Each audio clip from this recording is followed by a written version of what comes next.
Hey guys, my name is Dave and welcome to Keys to the Cosmos. This is a channel that I've wanted to start for some time now to help give tips, tricks to learn the basics to simple and uncomplicated astrophotography.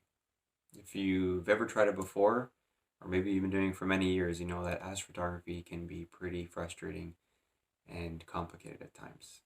And I think there's a lot of people out there that either maybe never even realize that it's something you can do from your very own backyard, even in a light polluted city like me here in Toronto, or it's just something they've been hesitant to start because they've seen maybe other videos of guys with really complicated systems, wires everywhere, computers, and they thought that's just something I couldn't do. And I thought that way at one time as well. But I think that by telling my story briefly in this video, my history, my background with photography, you could say, you'll see that it really is true. If I can learn this hobby, anyone can. And that's what I want to get across. Simple, uncomplicated methods, setups for to get really nice results and take beautiful pictures of the night sky.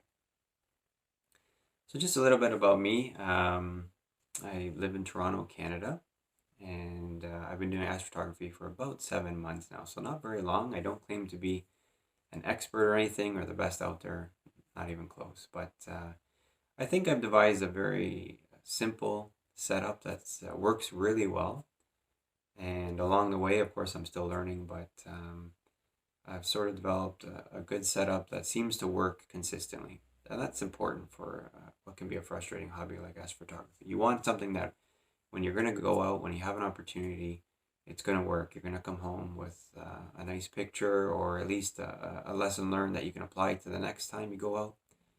And slowly you improve on your skills. And that's what I've done over these 7 months. And as I mentioned, I continue to learn, but I'm getting results and I'm seeing progress, and that's what I want to help others to do, to at least jump in, dive in, take the start, and this is a hobby that's really fulfilling, and it's just amazing every time you're processing those pictures and seeing these amazing targets that you can't even see with your eyes, but that we're able to get such detailed, beautiful pictures of, and that's really behind the name of my channel, Keys to the Cosmos. With the right knowledge, and a little bit has to do, of course, with equipment too, but you can unlock these amazing treasures, as I call them, in the night sky that are invisible to us with our naked eye, but with the right equipment and knowledge, we can take amazing, beautiful, detailed pictures. And that's what I want to help others to learn and to be able to do as well. So as for my astrophotography story, my background, I've always loved astronomy, even just as a young kid. And but it was nothing more than that. I would oftentimes later in life watch a lot of YouTube videos. I love to learn about it, but never even thought about taking up something like astrophotography. In fact, I didn't even know it was something that you could do. But I'll never forget, I was scrolling on Instagram one day, and just on the feed, and I came across a beautiful picture of a nebula. I don't remember what one it was specifically, but I noticed it was a guy right from Mississauga, which is about 10-15 minutes from here. And he had taken this picture from his very own backyard. And it was beautiful. And I couldn't believe it. I was just in awe that someone was able to do that without, like, observatory or something crazy like that. And I remember just thinking to myself, I have to do this. It's one thing to be able to share astronomy with others, to talk about it, but to be able to take pictures of objects that, you only ever see NASA showing, or Hubble telescope, to be able to take that from your own backyard was something that I just couldn't get over, and I said I have to learn to do this. But what I want to get across is at the time I had never used a DSLR, was not into photography at all. I can honestly say that. Never owned a telescope. In fact, I'd only ever looked through one once or twice. Had never used Photoshop, never even had it downloaded on any of my computers. So really, you could say I was not someone that you would think would be a good candidate for astrophotography. I really didn't have any basic skills that are necessary. And on top of that, as I mentioned, I live in Toronto, Canada, which is horrific when it comes to the night sky, the quality of it. The light pollution here is so bad you can literally count the stars. So definitely I was not what you call the perfect candidate for astrophotography. But nonetheless, I didn't let that hold me back. I started watching some videos, and right away I felt intimidated. As I mentioned earlier, I saw guys with really complicated systems, wires everywhere, computers. Then I would learn about the processing side of it and thought, oh my goodness, how am I going to do that? I've never even used Photoshop. And then calibration frames, which is something you learn about, and um, thought, oh, that's just another thing to add to it, and all these things have to come together to somehow get a pretty picture. But I started very simple. I started with a tripod, a star tracker, small refractor telescope. Not exactly this one. I actually started with the William Optic Red Cat, which I still have and love that telescope, but cheap, small, wide field, which is a lot simpler. And yeah, I got started. And I'll never forget the first night I went out, as I mentioned, I never used any of this stuff. So I was just sort of getting familiar, learning to set up, um, you know, figuring out how the filters went in and connecting the camera to the telescope and just putting the star tracker together and all that. So the first night I really wasn't even expecting to get anything, and I didn't. I mean, I was out till crazy late, and I remember coming home thinking, oh boy, I don't know if I'm gonna be able to do this, but I'm gonna give it a shot. And I went back out the second night, and I'll never forget. I put everything together as I had learned the night before, and the first thing I did was polar align, and I remember thinking, I don't even know if this is Polaris. I was looking, and how do you know when you're looking through the polar scope of your star tracker? And I thought I had it, but I wasn't sure. I'm actually still not sure to this day if I had Polaris at the time. I think I did. And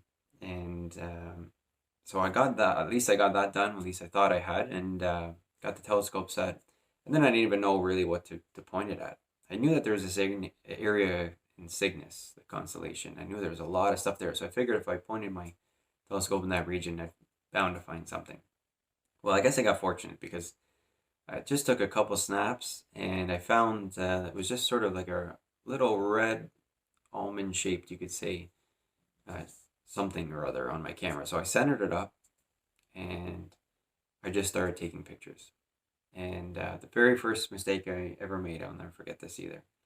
I was all happy. I got it set up. I programmed the intervalometer and I took it into the house with me. And the problem was that it wasn't getting a good signal with the receiver on top of the camera. Even though it said it had a certain range and I was within that range, it obviously wasn't going through the glass door. So I thought I was taking an hour and a half, 2 hours worth of exposures. And it turns out I got 12 minutes. 12 minutes worth of exposures. But nonetheless, I was excited that I had this data on my camera. And I went home, and the next day I stacked it up. I learned how to use stacking software and threw it into Photoshop and had no idea what I was doing. Just played with the curves a little, auto color, auto contrast, all that stuff. And this is the picture here. Not a whole lot to look at. So it turns out that this was the Crescent Nebula, which I didn't know at the time. And of course, it's hard to see. Not something you would typically capture with a wide field refractor like the Red Cat. But nonetheless, I was excited. I was, it was my first real picture. And on my first night, I was able to come home with something. And that was exciting. And that's really what started it. I just wanted to continue that and build on it and see what I could get. And as I mentioned, my pictures aren't the best out there, but for someone who's only been doing it 7 months, and I think I've been able to sort of develop a good system that can benefit others. And, to be able to create prints like this one's actually done on aluminum. This is NGC 7822. Not the perfect picture, the best one out there, but I think it's beautiful. And something I can be proud of, something that I can give as a gift to someone to hang up in my own house. And if you had said I'd be able to do that, just a few months in, I wouldn't have believed it. But I'm glad I've been able to. And as I said, I'm always trying to progress and get better and learn from others as well. And I'm hoping that people can learn from me. So as I mentioned, the key with this channel is I want to keep it simple. It will get more complicated as time goes, but we'll always kind of come back to that simple setup, what I call the perfect starter or travel setup. And so it doesn't use computers, there's no auto guiding involved. The things that are not overly complicated, but definitely make it more complicated than the setup that I use. No big batteries, none of that stuff. You'll see it's very simple. just using a tripod, star tracker, wide field refractor. You can use a camera lens as well. You don't have to use a telescope, but I do like to do deep space, and telescopes were made for one reason, you know, and the way they're designed. And so that's what I feel. It is better if you're able to grab even a used telescope to start that way. Start with a wide field. In this case, I like a refractor for the quality image. Easy to use as well, very forgiving. And start the journey. Jump in and see how it goes. I think you'll be surprised. With a few tips and suggestions along the way, you'll be able to get some really nice results. And then it's just a matter of improving your skills, learning, trying different things, and figuring out what works for you, what works for your situation. Maybe you're living a dark site, where it's, you know, maybe a Bortle 4 or 5. If that's the case, good for you. I'm jealous. But, you know, especially if you live in an area like I do, Toronto, where it's so bad here, the skies are just gray. I can show you how using the right filter, the right equipment, collecting quality data, you can achieve some pretty good results and get some pretty pictures like the one I showed there. So yeah, I just wanted to give an opening video here, a little bit about me and my background. As I mentioned, I didn't know anything about this, no history with photography, no history with design or Photoshop. And I live in a, you know, terrible light polluted area. So if I can do it, you can too. So I welcome you to come on the journey with me. We'll start with my basic setup, an overview of what I use, and then we'll get into things like what to do before you go out your first time, how to collect quality data. Hopefully we'll do some unboxings. I got some equipment coming, and we'll sort of increase the complexity and all that as we go, but we're going to start really simple. And you don't ever have to go past this point. You can see a lot of my pictures, Keys to the Cosmos, on Instagram, and on my website, keystothecosmos.com. A lot of beautiful pictures already, and just using this exact setup. Nothing complicated at all. And we'll go through some of my other older pictures. You know, oftentimes you watch some of these videos and it's amazing, but you see the guy with, you know, a $7,000 mount and a really huge, expensive telescope and all the wires hanging off, auto guiding, all that stuff. And yeah, at the end they show this amazing picture where you think, well, how am I going to achieve that with what I have? Maybe a much more simple setup. But I'm here to say that you can achieve some amazing results. They may not be award-winning, but they're amazing pictures that you can be proud of. You can show your friends; they'll be amazed, and then you can even hang up eventually and give as gifts. And it just makes this hobby all the more rewarding to see that progress and to see those results from all the late nights that you put into a hobby like this. So yeah, I invite you to subscribe if you can relate and you think that you'd be interested. Follow along with me, like the videos, and I'll have a lot more to come. And I look forward to teaching you whatever I can and whatever I'm able to pass on. And that way we can continue to improve in what is a truly amazing hobby. So that's it for the first one. Thanks so much, guys. Take care, and I'll see you on the next one.